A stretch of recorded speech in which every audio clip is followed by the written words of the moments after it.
and welcome to Identity Crisis, a show from the Shalom Hartman Institute creating better conversations about the issues facing contemporary Jewish life. I'm Sara Labaton, your guest host this week, and Director of Teaching and Learning at the Shalom Hartman Institute. We're recording on Wednesday, April 3rd. This is the time when some Jews are bringing up boxes filled with Passover goods, or, if you're like me, thinking uneasily that they should probably start. Alongside the Seder plates, kosher for Passover cutlery, and afikomen bags are stacks of Haggadot, sometimes with wine stains and crumbs going back decades. And indeed, the Haggadot are part and parcel of the Seder table tableau. It is wholly appropriate that the people of the book sit down with the book when celebrating and commemorating their national foundation story, the Exodus from Egypt. While the Haggadah is part of the Jewish canon, alongside the Torah, Talmud, and Siddur, it is also uniquely elastic, responsive, and dynamic. Simultaneously, the Seder and the obligation to retell the story of the Exodus highlight the limits of the book. The Haggadah is a means, not an end, and slavish devotion to the script of the Haggadah can inhibit our ability to reenact and truly experience liberation, to translate the Exodus into our own contemporary milieus and idioms, to fully internalize the ideas, ideals, and values at the heart of the Exodus story. The Seder can be a container for familial, communal, and individual memories, and an opportunity to express our identities and cultures. When my family asks each other in Arabic, Min Wenjeya, where are you coming from? And the answer is Mimitzrayim, from Egypt. It is a reminder that our ancestors in Aleppo partook of the same Seder ritual. When we see the ashtrays that, as a teenage immigrant, my great-great-grandfather bought from Woolworths to serve as his Seder plate, we remember that America provided a safe harbor for him and opportunities to succeed. Jews are obsessed with memory and storytelling. It's not just that we as a people annually remember what happened to our people in the far distant past. We also remember, as it were, the remembering. We remember how our families and our communities have remembered over many Seders spread across many centuries. We have memories of doing this national remembering. And if Passover is a time when the people of the book explore their relationship with script, scripture, and stories, the place where this relationship is on full display is the National Library of Israel. The library functions as a repository of written and now digital products connected to the State of Israel, the land of Israel, the Hebrew language, Judaism, and the Jewish people. These include maps, manuscripts, photos, posters, archives, ethnographic music, internet sites, and of course books, especially books. But as I learned as a graduate student living in Jerusalem, researching and writing my dissertation, the library's functions are manifold, and it is far more than the sum of its parts. The reading room at the National Library was austere and serious. On a given day, I could request a book on medieval Hebrew astrology and sit down between someone comparing Talmudic manuscript variants and someone else studying Palestine under the British Mandate. The seats were occupied by luminaries whose scholarship I used and who I regarded with some degree of star-struck fangirldom. But at the same time, it was a place where scholars from all over the world would come to converse, argue, collaborate, and catch up. Just like the Seder, the library captured a rich symposium of voices coming from different fields and with different takes, writing the story of the past using contemporary tools and ultimately bringing it into the future. It felt like I was privy to a type of kibbutz galiot, an ingathering of the Jews to Israel, as prophesied in books like Deuteronomy and Isaiah. But here, instead of God returning the Israelites or Jewish people, it is Jewish books and artifacts spanning hundreds of years, written in dozens of languages from all over the world, traveling back to a homeland and reality most of their authors could only have dreamed of. Indeed, the vision for the library and its origins are intertwined with the Zionist story itself, with Polish Zionist Joseph Chazanowicz writing in 1899. In Jerusalem, a great house shall be built, high and lofty, in which shall be treasured the fruits of the Jewish people's endeavor from the moment it became a nation. And to this great house shall stream our masters, sages, and all the scholars of our nation. and everyone with a heart which understands our literature and whose spirit yearns and strives for Torah and for wisdom, and to know of the history of our people and the lives of our ancestors. Chazanovich issued the charge to collect or gather everything.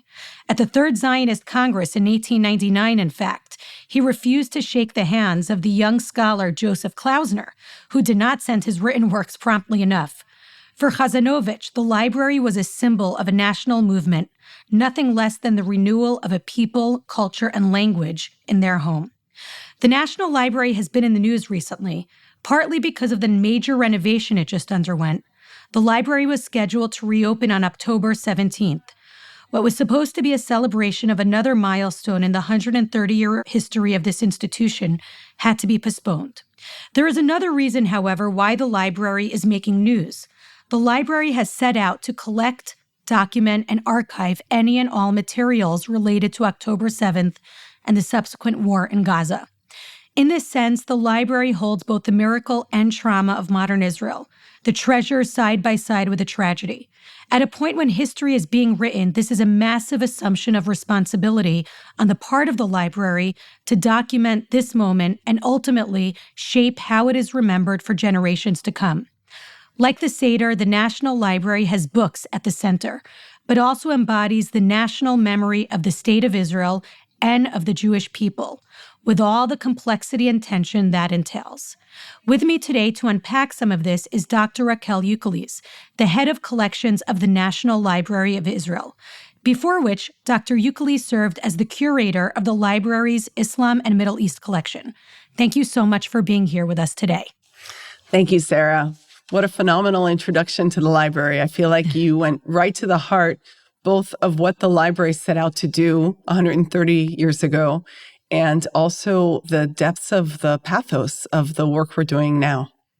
So let's actually start with that. How did it come to be that the library took on this incredibly ambitious project of documenting both October 7th and the war? What is the library hoping to accomplish with this project, and what are some of the challenges that the library is facing as it tries to gather these materials and sensitively and ethically share them? So as you said, the library is the institution for the collective memory of the State of Israel and the Jewish people. It's our mission to document and collect, preserve, and make available our history, our culture, our society, and the high points and in the depths of the worst moments. October 7th is one of the greatest catastrophes to befall the Jewish people in the history of the State of Israel. And it is also one of the most monumental chapters that we are watching unfold in front of our eyes. And so it speaks to our core mission that we need to collect and preserve this material. Now, the library started collecting material not on October 7th, that was Simchat Torah, not on October 8th, that's a day I can barely remember, but on October 9th, we started to work. And the truth is that we were not the first to start documenting. One of the most interesting and challenging aspects of this project is that overnight and until today, there have developed what we've now counted to about 200 grassroots collection efforts. And it's part of the same remarkable solidarity move that a lot of us have read about, of people immediately getting to work at the civic level, that people overnight understood what I said before, that this was a critical historical moment.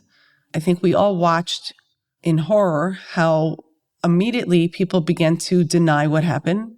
And so people in the South and all over Israel got to work documenting for many different reasons, many different kinds of material, different approaches, from the most stark, collecting the facts, to how do you tell this story in different contexts. And so our work has been to collect directly and also to almost put our hands around all of this extraordinary voluntary work and to offer a home, a long-term home to all of these different collecting efforts.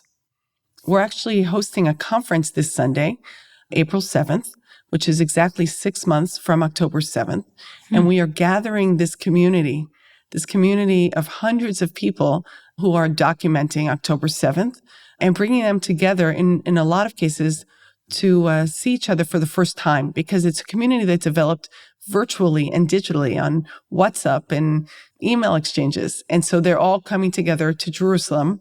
We've given space for collection efforts to highlight their work.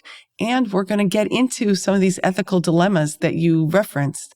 This work is challenging not only because of all the different partners involved, but also because it has excruciating aspects to it that go way beyond the legal issues of intellectual property. We're talking about the most intimate and painful episodes of human beings' lives. And some people want to share their stories. Some people don't want to share their stories, and some people are ambivalent. And so we have created a consortium of the major institutions and collection efforts, and we're hashing through writing an ethical code for this work. How do you enable people to tell their stories, but give them space to regret, to change their minds? How do you hold on to the trace of that as material moves from a local collection effort of a particular kibbutz to the National Library, so that the person who gives that testimony or shared that WhatsApp or offered that poem, that 5, 10, 20 years from now can still hold on to their connection to that material and to get to say, I don't want this in the world, or I've changed my mind. How do we make sure to give the space to come back around to these people?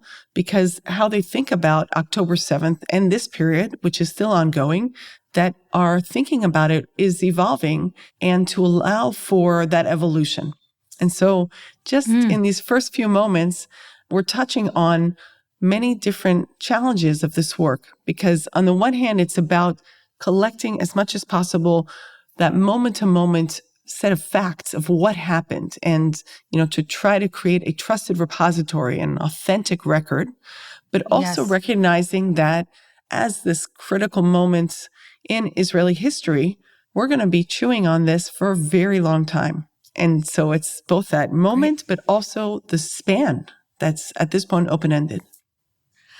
I wanted to pick up the thread of the library's service as the national memory of the state of Israel and of the Jewish people. And I know that the library went through a name change recently from the Jewish National and University Library to the National Library of Israel.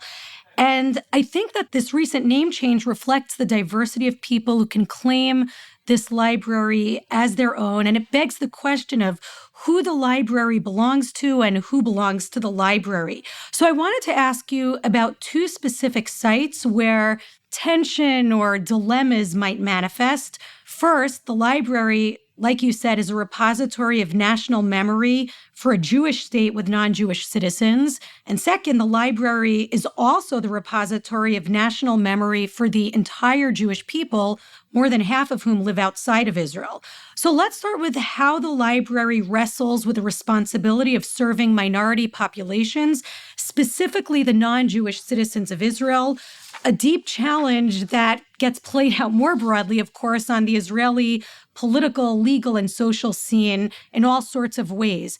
And I'm especially interested if you could unpack a little bit how the library manages absentee property, namely books and manuscripts that were found in Palestinian homes in 1948 when their owners fled West Jerusalem.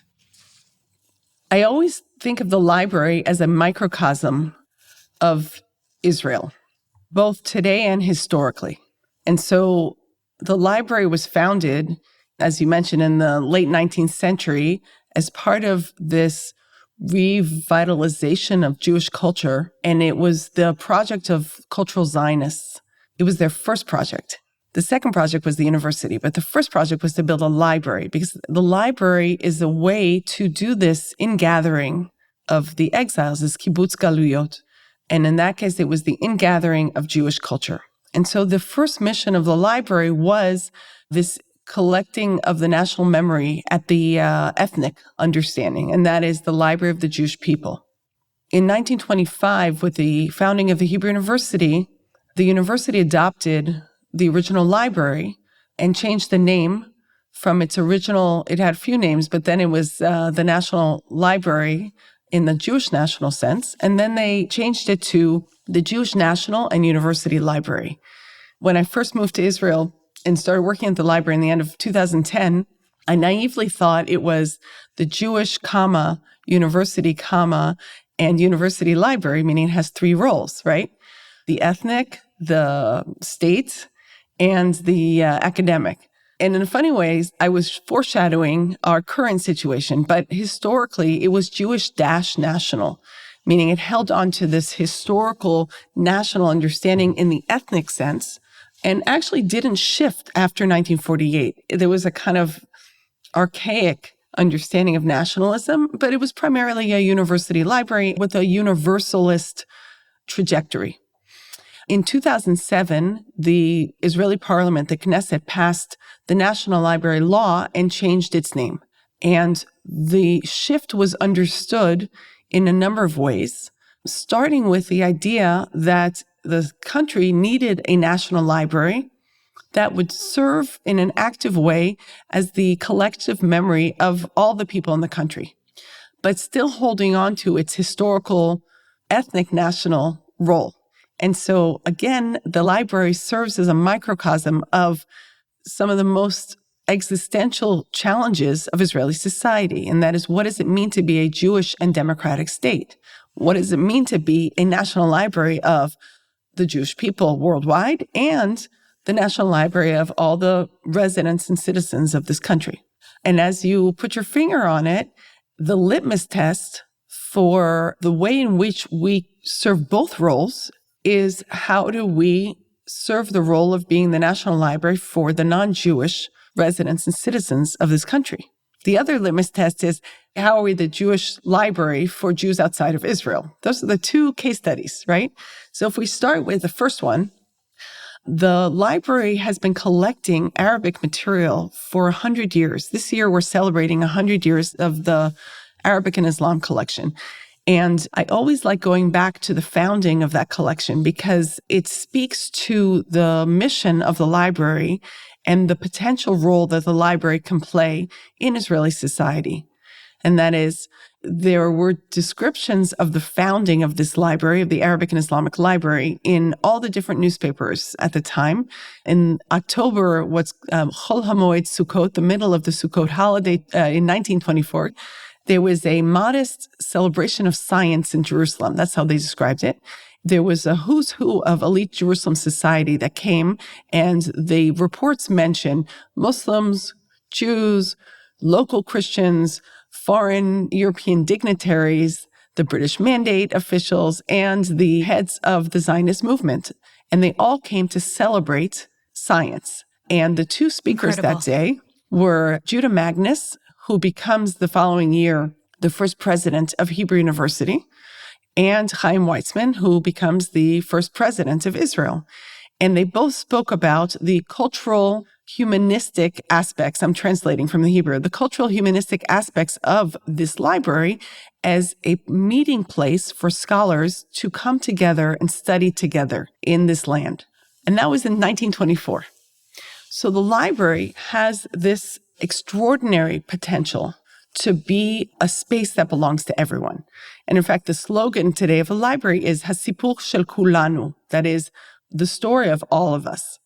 Now, Israel is a place where cultural identity and national identity is complicated.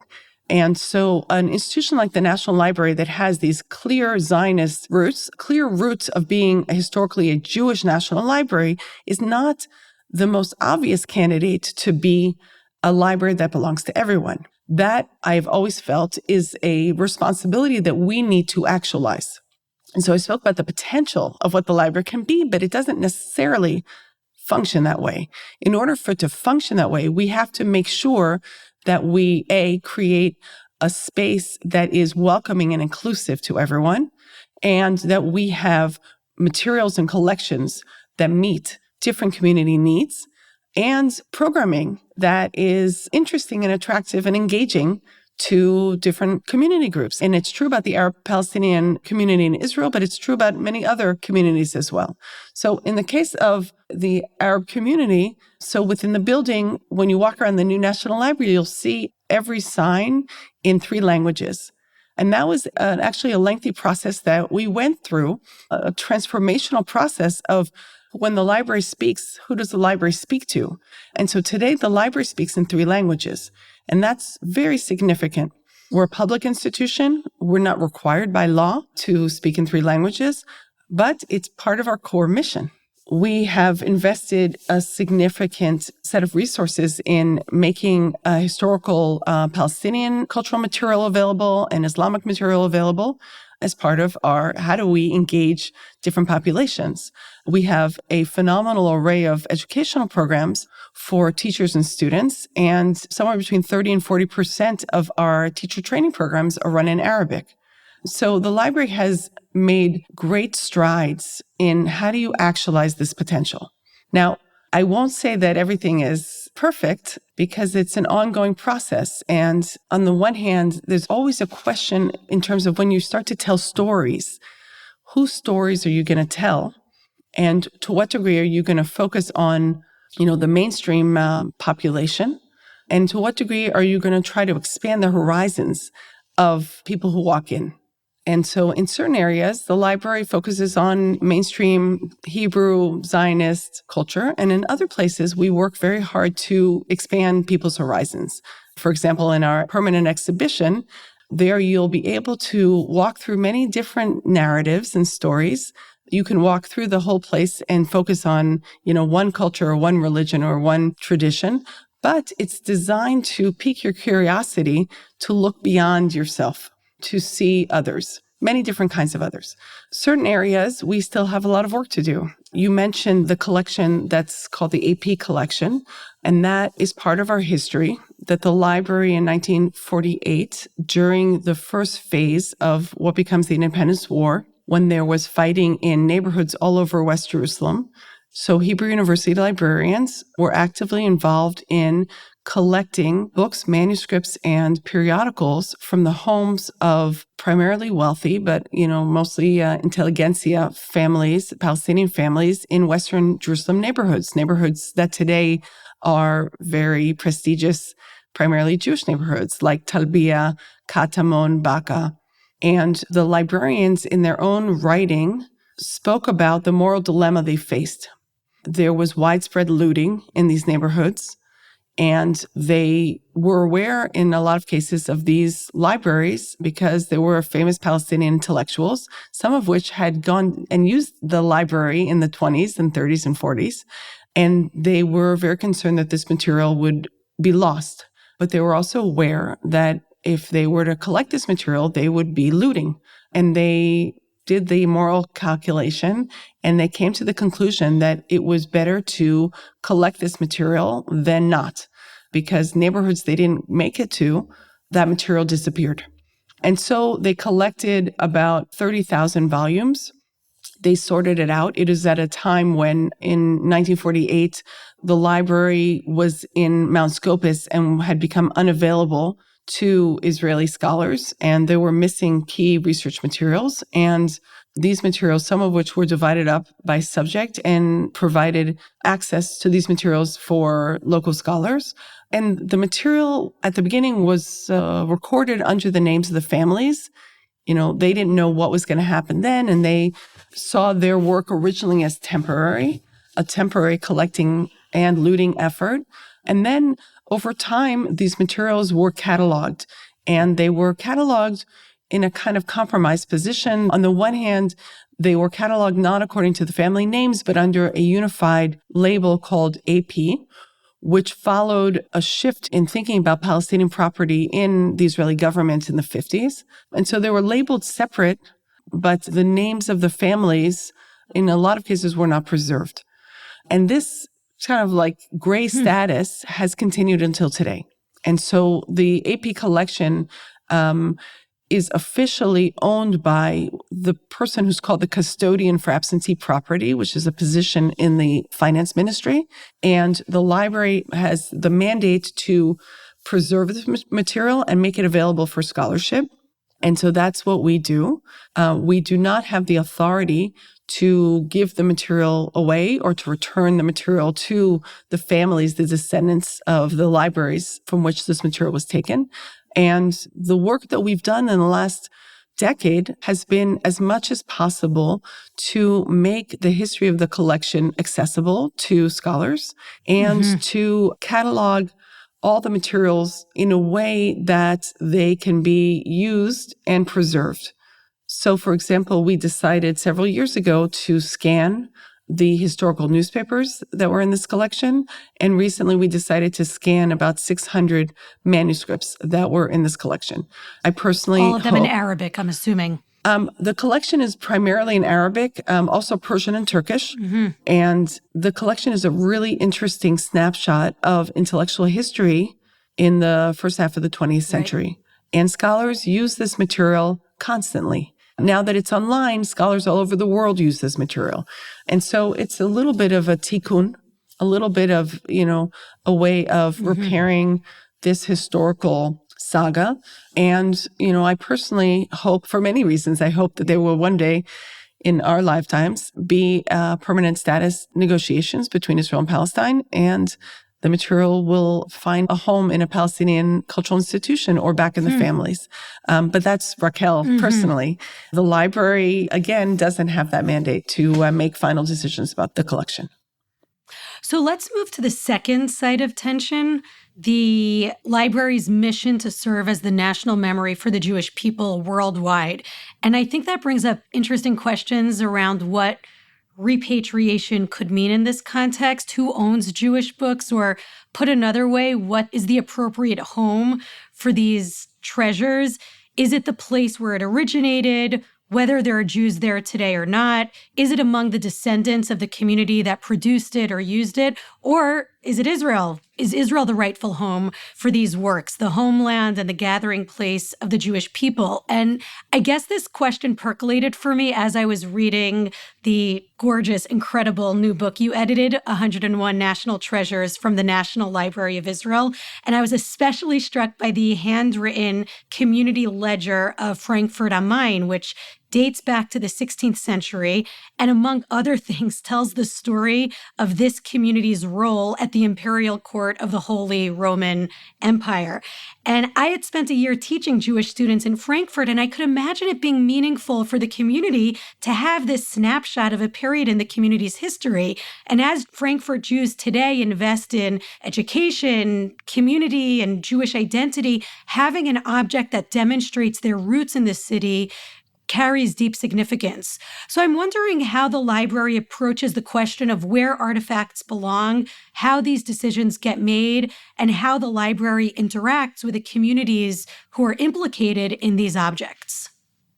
So you're touching on the subject of provenance, and this is a question that is occupying the attention of all cultural heritage institutions around the world today. It's a subject that colleagues of mine here at the library and in partner institutions have been thinking about extensively towards the publication of a white paper on producing best practices and guidelines for Judaica provenance research. And you laid out beautifully the challenges, and that is, what's the significance of local culture, of the relationship between Jewish culture in local contexts and this grand sweep of history that is part of the Zionist movement, with this trajectory of Jews moving through the world with a clear arrow towards coming back to the Promised Land, to Jerusalem. And how do you weigh between the values of these two ways of thinking about place, of home, of property? In provenance research today, in general, more and more, there's a weighting towards returning an artifact to its earlier or original geographic location. And I have to admit that as someone who has done a lot of research in Jewish history and culture and texts, but also extensively in Islamic culture and textual traditions, I wasn't really mindful of something that's very stark when you say it out loud, and that is Jews And you can say this about others, but really, most Jews in the world are not in the same place as their ancestors were 150 years ago. Now, many people around the world have moved, right? It's not only the Jews who have migrated or were refugees, especially in our lifetime, unfortunately. But as a group, Jews are outliers in this movement towards returning material and artifacts to the authentic original location. It doesn't work. That model doesn't work for Jews because Jews aren't there. And so if there's an item from Frankfurt or from Poland or, from Tunisia, and the Jews aren't there anymore, does it make sense to return that item to those places? Right. It raises very interesting, thorny questions. And so in this white paper, my colleagues laid out a really thoughtful method of how do you think about and make these decisions. So for example, if there is a Jewish community, and this is particularly true for community documents, like you mentioned, the Pinkas, this community register. It's less true for an item that belonged to an individual that got sold or transferred to another individual. But in case of Jewish community material, let's say from Hungary, that comes up on auction, does the Hungarian government have a stronger claim? Or do you look at, where is the Jewish community of Hungary today? And what the white paper lays out is that if you can identify the current community of the majority of a community within the Hungarian Jewish spectrum, if they all move to Montreal or they all move to Brooklyn, then that place has weight. It's not black and white in any case, but that place has weight. In addition, Jerusalem has weight. And the role of the National Library as a public cultural institution that's committed to preserving the Jewish memory, that has weight. Now, sometimes you're not going to come up with a clear answer. And so one of the methods that we've developed, which I really see as a win-win, is to move towards stewardship as opposed to ownership. And that is, whoever gets the material is the stakeholder or the institution who can best preserve the material and can make it publicly available. And in that case, and we've had several examples of this, of contested community material, where we've reached out to the local community, whether it's in that original place, in a lot of cases in Europe or in other places, and we said, let's buy together. Let's share it. How do you share it? Today, you have a digital solution that allows you to co-own something. And so what we've done is there have been a few cases like this. We've purchased an item and we've kept the original. We've scanned it and given a digital copy to the other partner institution. And in some cases, the other way around. I frankly love the digital solution because it allows us to get it out from under contested cultural assets and cultural appropriation. We use it often, going back to our previous conversation, of how to honor and preserve Arab cultural material in this country without taking items, given how contested that is. And so what's true about the Arab context is also true about the Hungarian context. Now, it's not perfect. There are those who will say, if there's an item, it should sit with me. But digital preservation goes a long way in enabling stewardship as opposed to ownership and contested claims. I think this is a question which is relevant to both the library serving as the National Library of Israel and the National Library of the Jewish people. I'm curious about national memory, and any attempt to remember inevitably means forgetting other things or selecting what to remember and what to exclude or forget. And what's the library's criteria for that, for remembering, for choosing what gets remembered versus what gets forgotten or pushed to the sidelines? That's an excellent question. And inevitably, we forget. Human beings forget. And I would even go as far to say that thank God we forget, because it allows us to get out from under trauma and to create space for new thinking, new ideas. If we go back to the work we're doing on October 7th, our goal right now is to try not to forget, to try to collect as much as possible without a lot of discernment and selection. So any collection efforts who is willing to share digital copies of their material, we want to take. And we're working very hard to try to make sure we cover many different perspectives, many different kinds of people. We're not going to get everybody. And so some things are going to fall by the wayside. That's what I would call passive forgetting, because the intention is to collect everything, but things will drop. Anytime a library gets involved in selection, so that means that I choose X and not Y. And that's part and parcel of what it means to be a curator. I lead a team of 5 curators. We are all academics in our background, and our job is to select. And we wrestle with these questions all the time. How do you determine what's important? How do you decide what we shouldn't forget?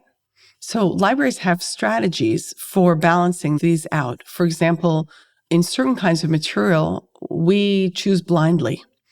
In our case, we take every book we can get our hands on that's written about Jewish material, Jewish culture, Jewish history, or about Israel. We have one of the world's largest collections of anti-Semitic and anti-Zionist material in the world, right? And in certain kinds of material where it's really very expensive to process, like an archive, so there we select. Now, for much of the library's history, they had very clear understandings of what was culturally valuable. But as society shifts, so valuation shifts. So, for example, in the first, let's say, 90 years of the library's history, there was a very strong focus on, let's say, Jewish men from certain places around the world who were considered to be the most important, the most active, most significant contributors to culture. Today, we have a much broader understanding of who are cultural icons and heroes and important thinkers. And so, can you give some examples of that? I mean, I think I know Naomi Shemer's archive is at the National Library. Who else?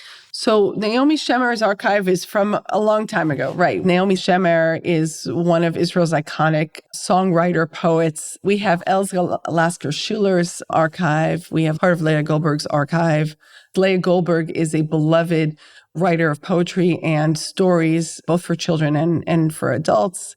More recently, we have received the archive of Nechama Leibovich, which I think has a more new understanding of who is an important cultural figure. She was a mythic teacher and biblical commentator of the late 20th century.